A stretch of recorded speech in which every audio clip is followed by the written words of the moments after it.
할렐루야. 반갑습니다. 방금 앞 영상에 제 책 소개가 나왔죠. 이 코카서스 여행 스케치, 이병원 교수의 코카서스 여행 스케치, 아마 교보문고나 알라딘, 그리고 ES24에서 아마 하실 수 있으세요. 제가 이 책뿐만이 아니라 아프리카 여행 스케치 냈었고요. 그 다음에 인도, 네팔, 스리랑카 여행 스케치를 이렇게 제가 출판을 했습니다. 그 다음에 지중해와 아디리아의 여행 스케치를 했습니다. 그 다음에 북해 발트해 여행 스케치 베네룩도 여기 했었고, 마지막으로 5번째 책으로 조금 전에 영상에 나간 코카서스 여행 스케치, 이병원 교수의 코카서스 여행 스케치입니다.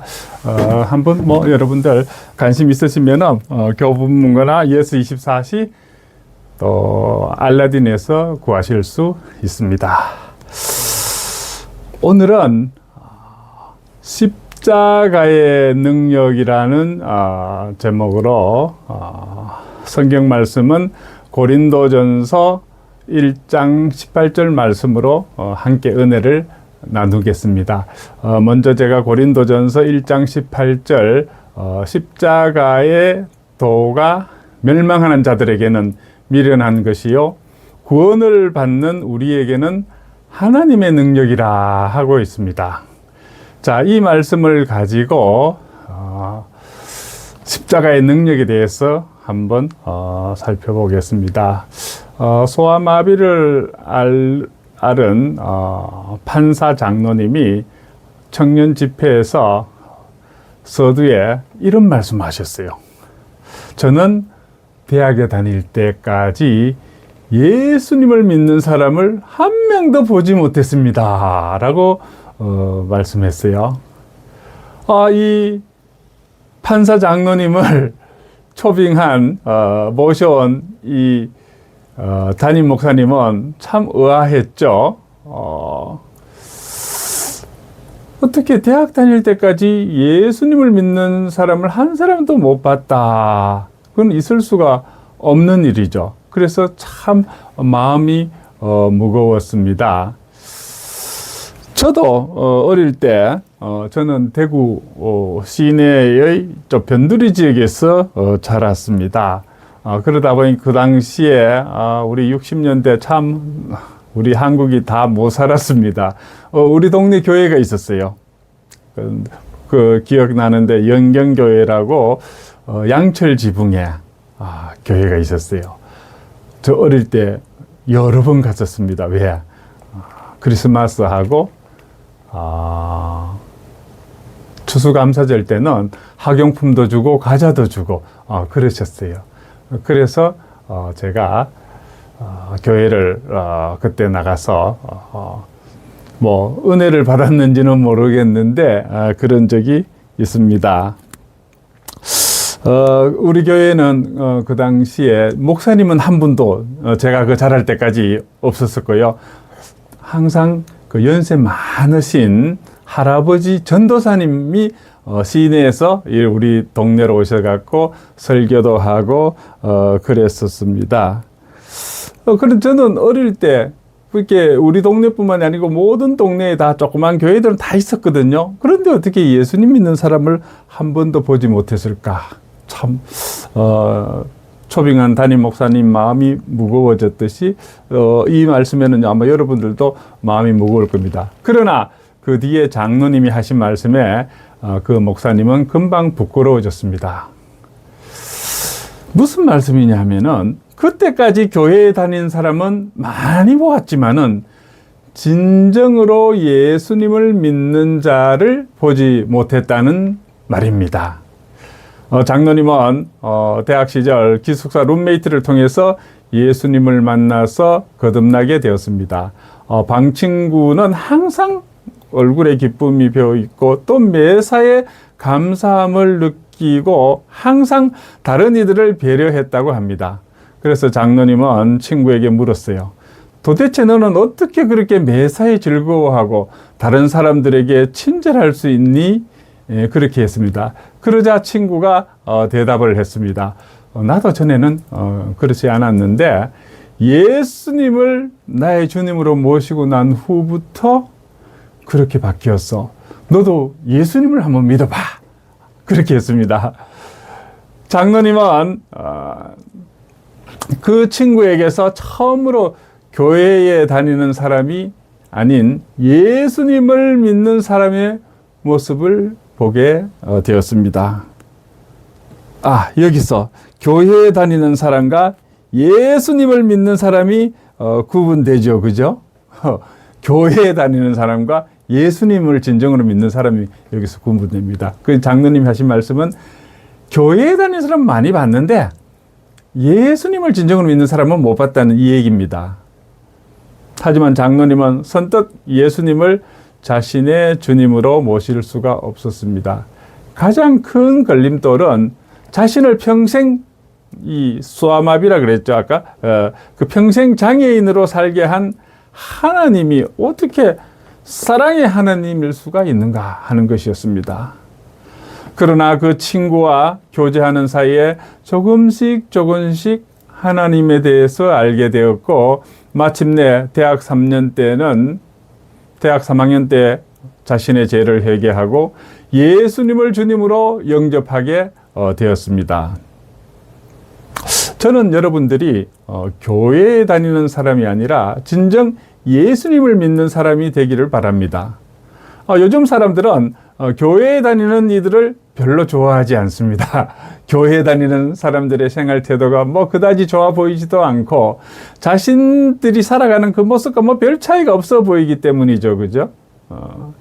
현재 세상이 요구하는 것은 교회에 다니는 사람들이 아니라 예수님을 믿는 사람들입니다. 예수님을 믿음으로 말미암아서 참된 확신과 기쁨과 능력이 삶의 풍성이 나타나는 그리스도의 제자를 말하는 것이죠. 제자 훈련하면은 우리는 사랑의 교회를 떠올립니다.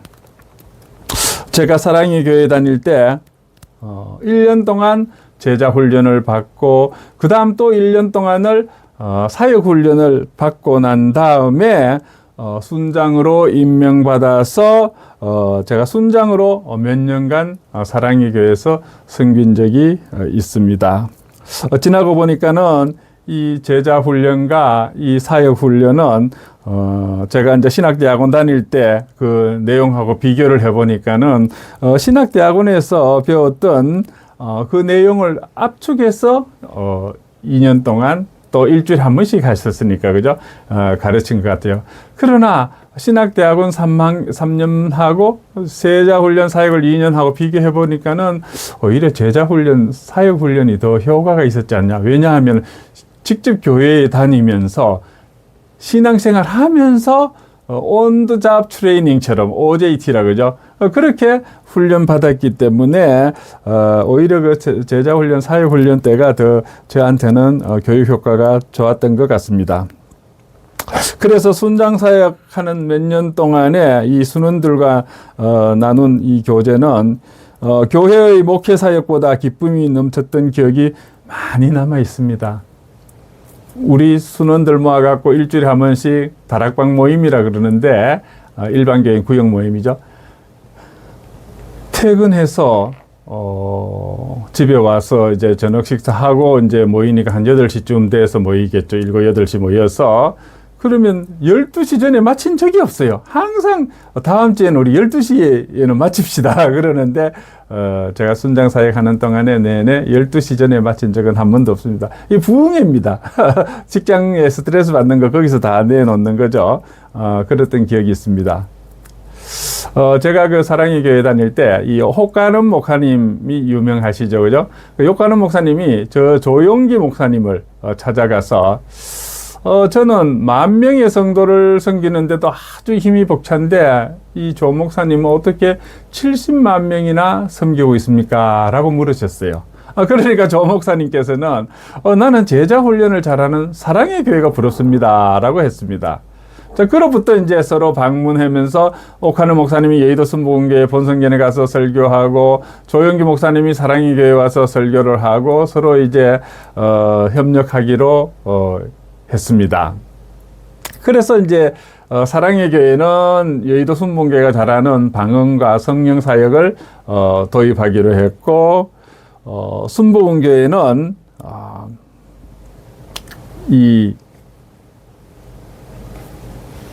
사랑의 교회 제자 훈련을 도입하기로 했습니다. 그래서 사랑의 교회의 제자 훈련을 도입해서 여의도 순복음교회 전 목회자님들을 제자 훈련을 시켰습니다. 그래서 지금에 이르죠. 여의도 순복음교회 목회자 대상이 제자 훈련을 한 결과 한 20, 30년 지났지 않습니까? 그게 이제 두 목사님은 또 돌아가셨고 소천하셨고 지금 보니까는 한 20, 30년 지나서 보니까는 사랑의 교회는요 그때가 한 15,000명 정도 제가 된 걸로 기억하는데 지금 한 10만 명 되잖아요. 그게 한 7, 8배는 성장했는데 그 방언과 성령 사역 이거를 이렇게 해서 근데 여의도 순복음교회는 제자 훈련을 도입해서 하니까는 그때도 70만 명이고 지금도 70만 명이에요. 그리고 제가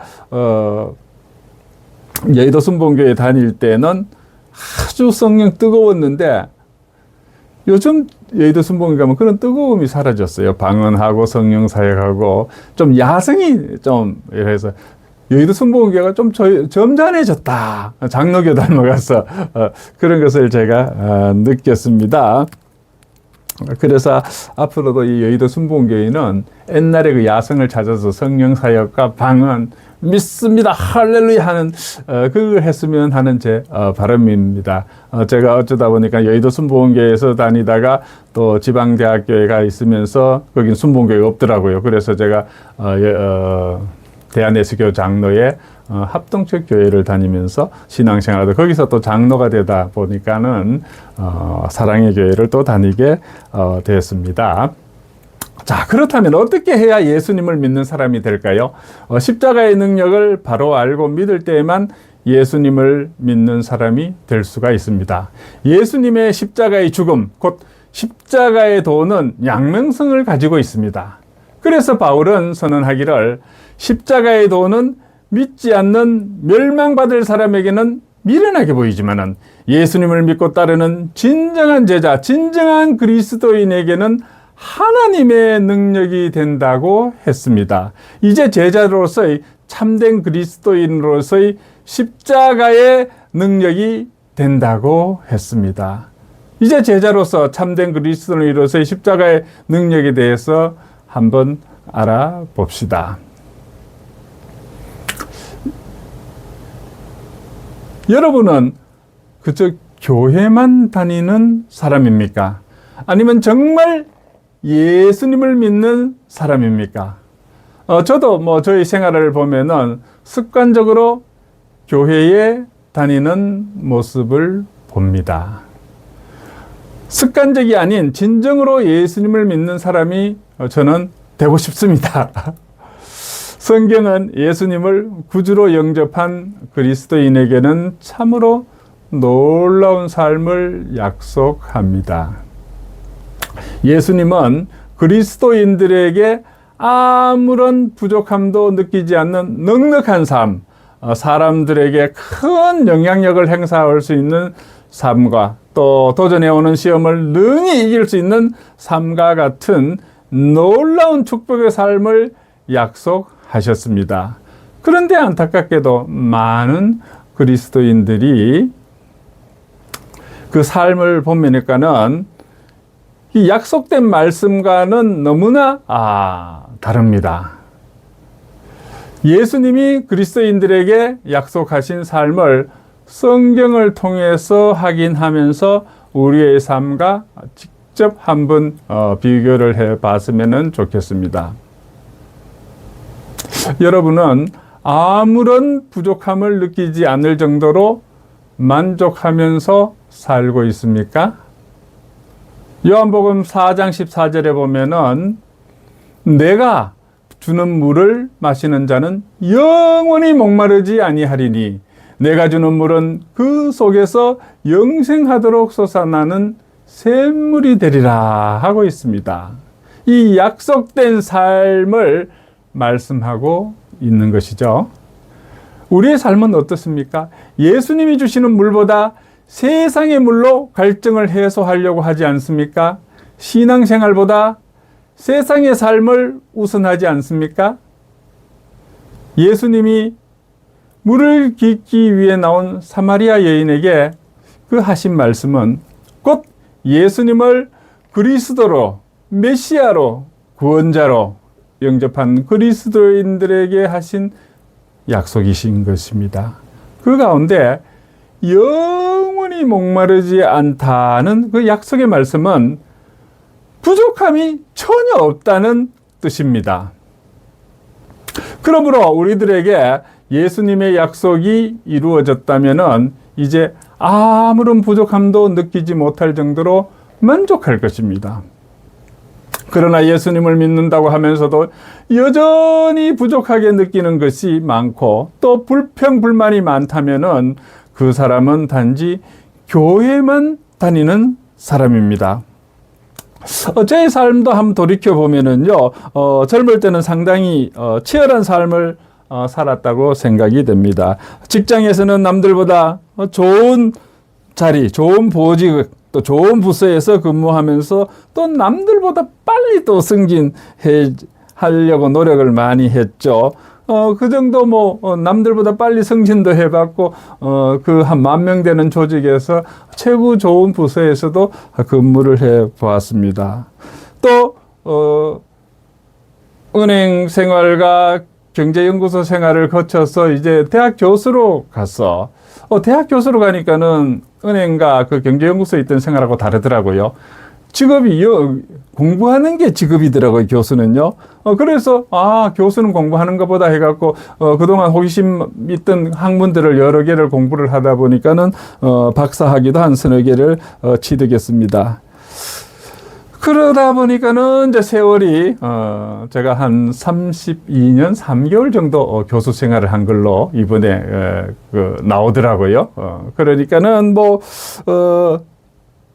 금년 스승의 날에는 교육부 장관 표창도 받고 한 32년 3개월 정도 하면은 근정포장이더라고요. 대통령 표창보다 더 높더라고요. 그것도 받고 그래서 지금 이제 돌이켜 보니까는 제가 불평불만이 거의 없습니다. 즉 교회만 다니던 사람이 예수님을 믿는 사람이 되지 않았나 하는 그런 생각이 듭니다. 저희 착각이 아니길 바랍니다. 하나님은 다 알고 계시겠죠, 그죠? 대학 교수 생활 한 32년 3개월 하고 정년퇴직을 하니까는 연금과 또 명예교수들은 한 2과목 강의를 또 하게 하거든요. 그렇게 하니까는 수입은 한 정년퇴임하기 전보다 한 반 정도로 줄었지만은 그렇다고 그것이 전혀 부족하다고 느끼지 않습니다. 그러니까는 만족하니까는 그것도 하나님의 은혜인 것이죠. 그래서 하나님께 저는 감사하게 하고 있습니다. 여러분 주위의 사람들에게 영향력을 끼치는 삶을 살고 있나요? 요한복음 7장 37절에서 38절 말씀을 보면요.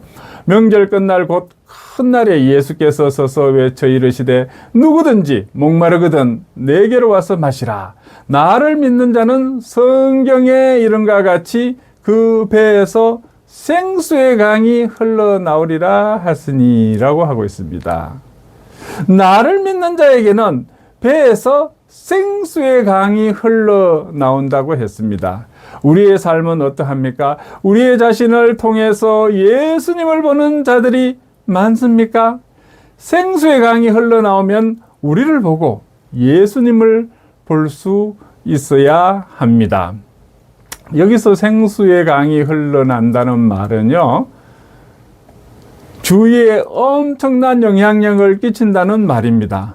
그러므로 예수님의 약속이 이루어졌다면은 여러분은 가정과 직장과 학교에서 놀라운 은혜를 끼치며 살아야 합니다.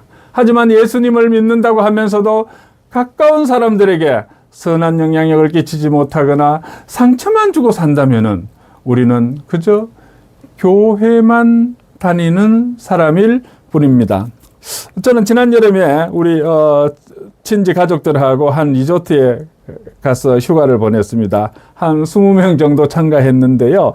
기억에 남는 것은 제 처제의 딸이 부산으로 시집을 갔는데 그 남편하고 그 딸하고 같이 참석을 했더라고요. 부산에서 왔으니까 좀 멀리서 왔죠, 그죠? 그런데 제가 거기 도착하니까 이미 리조트 벽에다가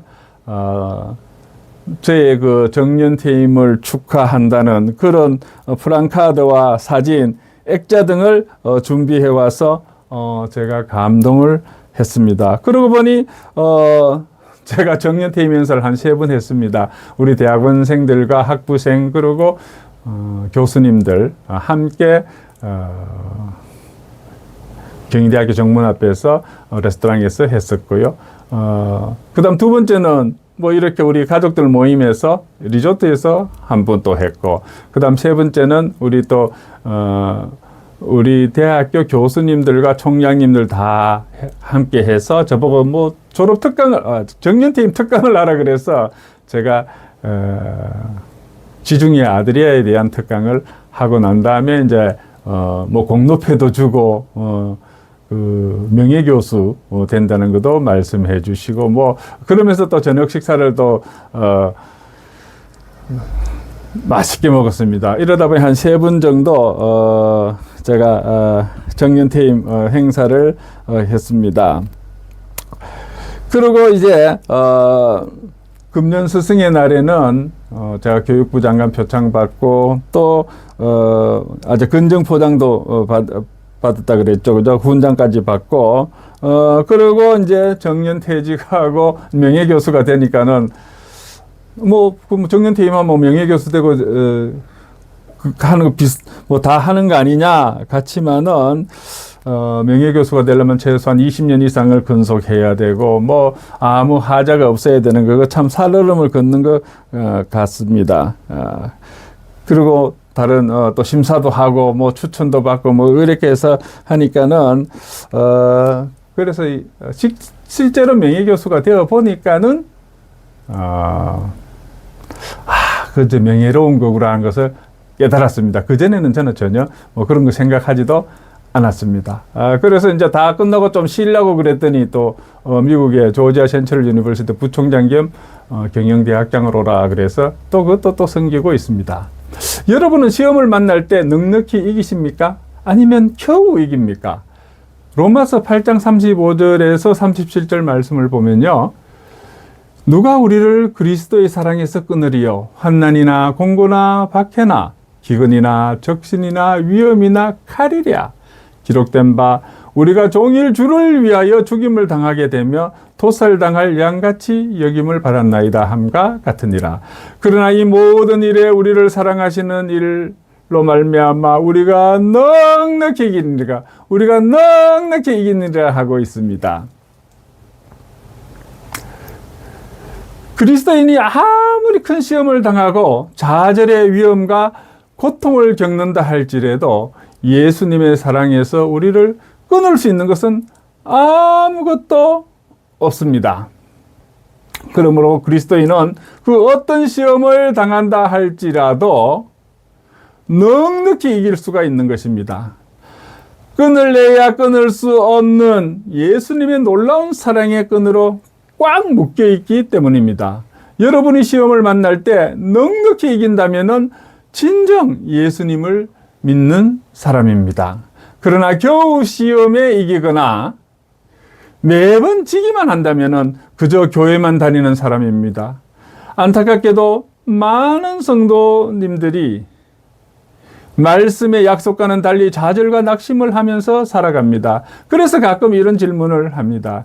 하나님 정말 살아계신 건가요? 그렇다면 왜 많은 사람들은 안 믿는 것입니까? 예수님은 정말 내 안에 계신 겁니까? 그렇다면 증거가 나타나고 있습니까? 천국과 지옥은 정말 있는 것입니까? 그것을 어떻게 합니까? 예수님을 믿으면 정말 복을 받습니까? 그렇다면 예수님을 믿는데도 가난한 사람, 실패한 사람, 어려움을 당한 사람이 생기는 이유는 무엇입니까? 기도를 하면 정말로 응답을 받습니까? 기도했는데 응답받지 못하는 경우가 많은 것은 왜 그렇습니까? 실제로 많은 우리 성도님들이 교회는 다니지만은 예수님과 인격적인 만남도 없고 간증할 것도 없는 그냥 종교 생활을 합니다. 하나님은 단지 자신의 복을 비는 대상일 뿐이며 십자가는 능력이 아닌 종교적인 상징일 뿐입니다. 바로 여러분이 그런 경우가 아닙니까? 혹시 찔리는 부분이 있으십니까? 좀 찔려야지 진정한 성도가 아니겠습니까? 육을 입고 있는 우리 인간이 어떻게 완벽할 수 있겠습니까? 저와 여러분은 이마에 공사 중이라는 편말을 붙이고 다녀야 하지 않겠습니까? 이전의 설교 내용 중에 응답받는 기도라는 설교 말씀이 있어요. 여러분들 궁금하면 응답받는 기도 유튜브에 하스비를 한글로 하스비를 검색해서 들어가서 응답받는 기도 경희대학교 글로벌교회 주일 예배 보면은 나옵니다. 이왕 들어간 그 김에 구독과 좋아요 알림 설정도 함께 부탁을 드립니다.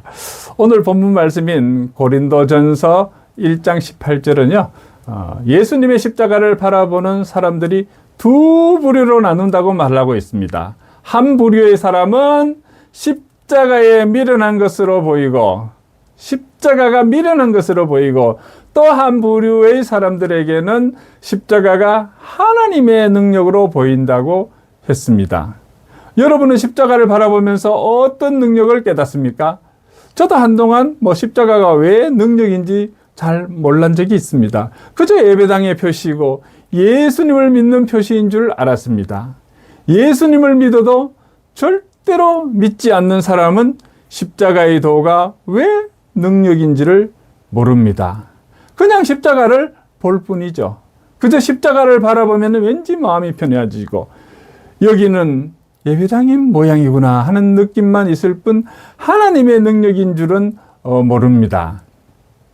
하나님께서는 단순히 교회에 다닌다고 사람을 쓰시지는 않습니다. 하나님께서 주목하시고 쓰시는 사람은 정말 예수 믿는 사람, 곧 십자가의 도가 하나님의 능력임을 아는 사람입니다.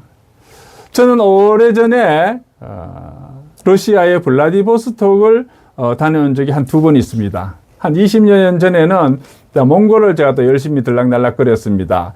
몽골 보니까 끼릴 문자를 쓰더라고요. 몽골이 이 러시아 소련의 문자를 쓰는구나 했습니다. 그 뒤 한 5년쯤 뒤에 다시 또 키르기스탄과 카자흐스탄을 갔어요. 학술 대회를 하러 갔는데 거기도 끼릴 문자를 썼어요.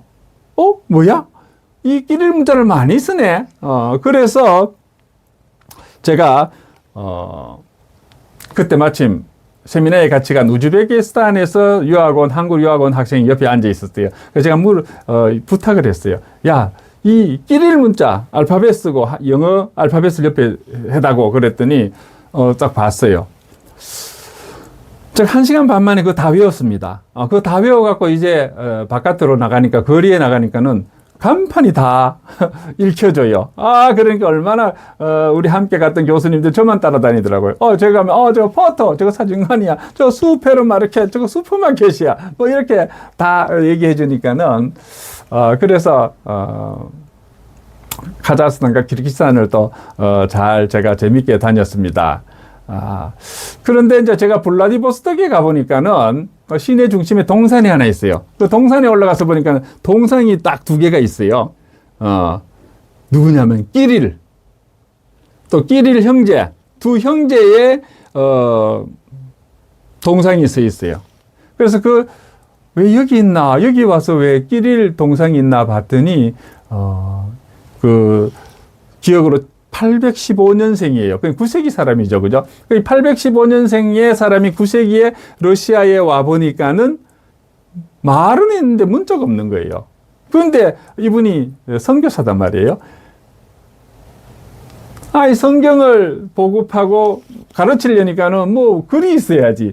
그래서 러시아 말을 가지고, 이분이 그리스, 헬라어, 그쪽에서 온 선교사거든요.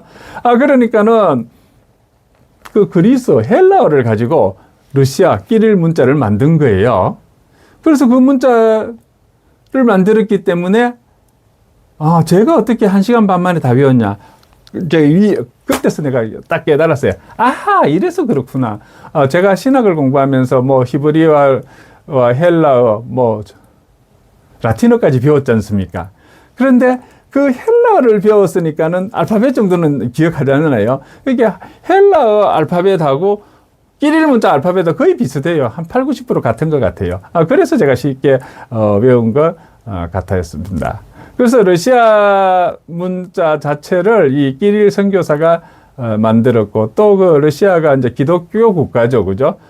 그래서 이 끼릴 문자를 만들어 주니까는 여기에서 엄청난 톨스토이와 도스토옙스키 같은 대문호도 나올 수가 있었습니다. 지난 여름에 제가 발칸반도 9개 나라를 갔다 왔습니다.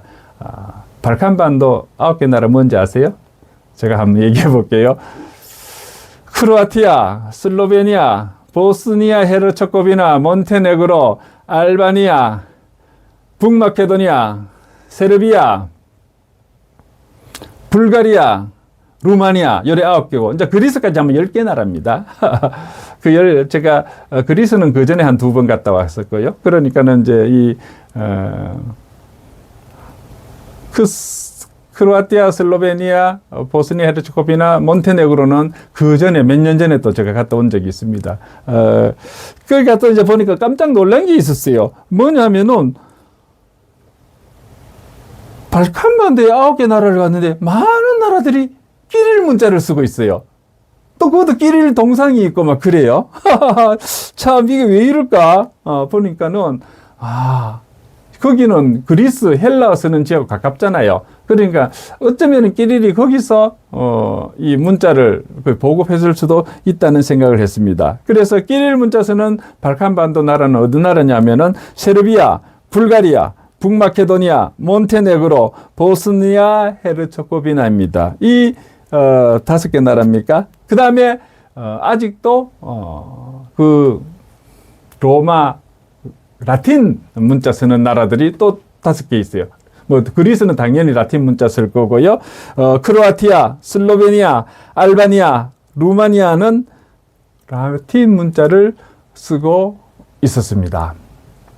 그래서 끼릴 문자, 라틴 문자, 이거를 이 끼릴 문자 바로 이 러시아에도 쓰고 중앙아시아에서도 쓰고 몽골에도 쓰고 또 이 발칸반도에서도 끼릴 문자 쓰고 있는 것을 제가 많이 이번에 보고 왔습니다. 19세기 러시아에는 기독교인이 9천만 명이나 되었습니다. 1억에 가까운 기독교인이 있었습니다. 19세기에 성직자는 6만 명이었습니다. 그러나 이 5만 4천 명밖에 안 되는 공산당원의 손에 나라가 넘어가서 그동안 엄청 암흑의 시대를 살았습니다. 이 9천만 명이나 된 그리스도인이 있었는데 이 5만 4천 명밖에 안 되는 이 공산당원한테 휘떡 넘어간 겁니다. 왜냐? 이 그리스도인들이 십자가의 능력을 알지 못했기 때문에 생긴 일이었습니다. 베트남의 경우도 마찬가지죠. 그 당시에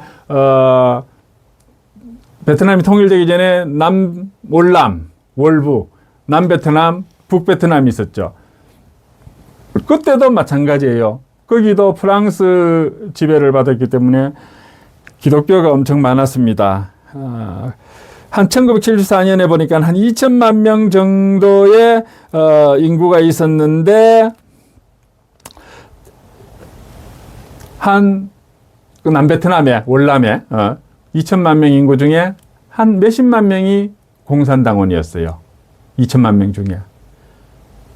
그런데 이 월남이 망했어요.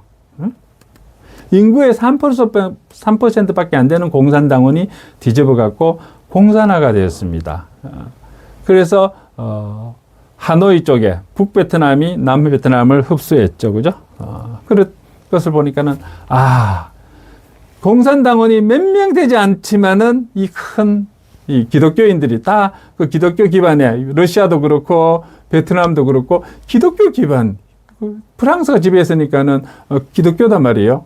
가톨릭이 많았죠. 그런데도 불구하고 정부가 바뀐다는 거죠. 우리 한국은 뭐 별거 다른 거 있습니까? 비슷해요. 보니까는 주사파 정북 세력이 많지는 않아요. 좌파. 그런데 지금 일어나는 거 보십시오. 오히려 러시아나 베트남보다도 이 종북 세력, 주사파, 공산 좌파 세력이 더 많지 않습니까? 그러면 이 나라는 지금 세계 10위권 내외의 경제 대국이고 잘 사는 나라지만은 하루아침에 휘떡 바뀌어서 공산화될 수도 있다는 뜻입니다. 우리 기독교인들이 정신 차려야 됩니다. 까딱하면 넘어갑니다.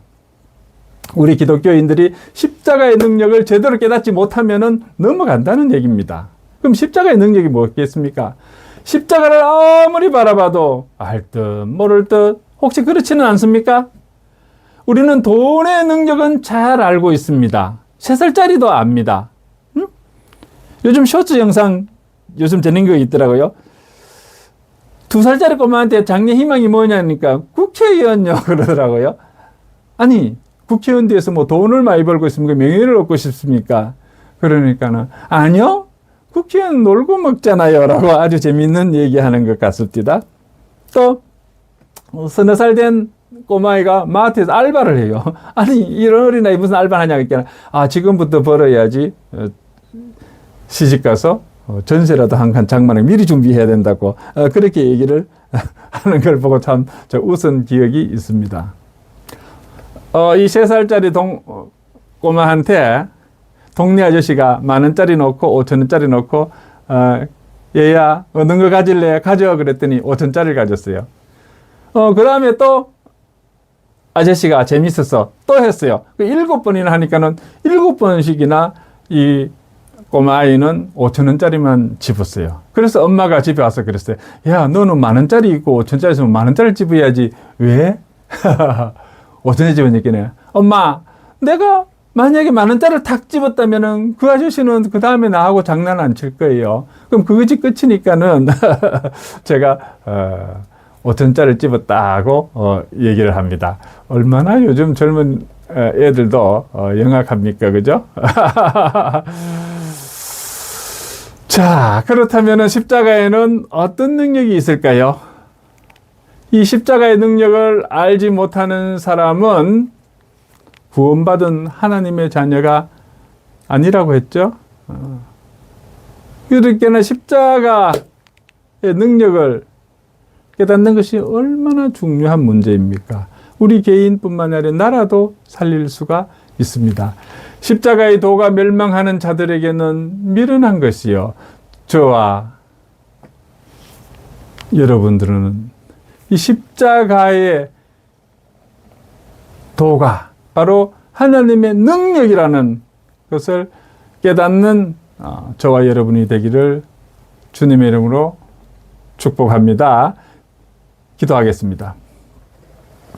하나님 아버지, 오늘 십자가의 능력에 대하여 깨닫게 해주시니 감사를 드립니다. 십자가는 그동안 우리로 하여금 나쁜 짓을 하지 말라는 소극적인 능력이었음을 고백합니다. 능력을 주시는 주님 안에서 능치 못할 일이 없다고 성경에 말씀하셨지만 이 말씀을 바로 깨닫지 못했음도 고백을 합니다. 이제 십자가의 도가 하나님의 능력임을 믿고 넉넉히 이길 수 있으리라 확신합니다. 예수님을 믿는 우리에게는 십자가의 도가 하나님의 능력이요, 생활 속에서도 넉넉히 이기게 한다고 하셨습니다. 이 말씀을 붙잡고 하나님의 능력으로 살아가는 그런 삶이 되도록 인도하여 주시옵소서. 이제 세상을 의지하지 않고 오로지 하나님 말씀에 순종하여 삶에서는 손해를 보더라도 말씀에 순종하며 승리하는 삶을 살 수 있도록 하나님께서 인도해 주시기를 바라오며 우리에게 능력을 주시는 예수님의 이름으로 기도드리옵나이다. 아멘.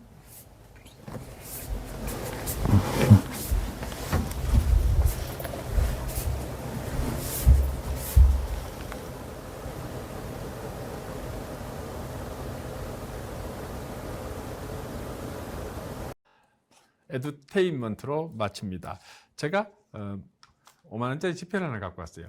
제가 그저께 우리 경희대가 속한 여기 카이스트 산림과학연구원, 국방연구원 단체들이 있는데 모임이 있었어요. 모임에 1년에 한 번씩 우리 이렇게 행사를 하는데 마침 그 기독교인들이 모임이 돼서 헌금 시간이 있었어요. 여러분 혹시 헌금 내려는데 만 원 내려고 그랬는데 만 원짜리 없어 5만 원짜리 사람은 고민해서 내가 해결해 주겠다고 이렇게 이제 상자를 하나 들고 왔는데 이 상자에 5만 원짜리 넣으면은 넣었어요.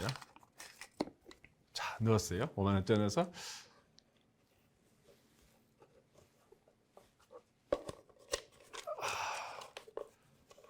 자, 방금 5만 원짜리 넣었는데 이게 아무것도 없어요. 만 원짜리 5장이 쫙 나왔어요. 이렇게 해줄 수 있다고 해서 모두들 웃은 적이 있습니다.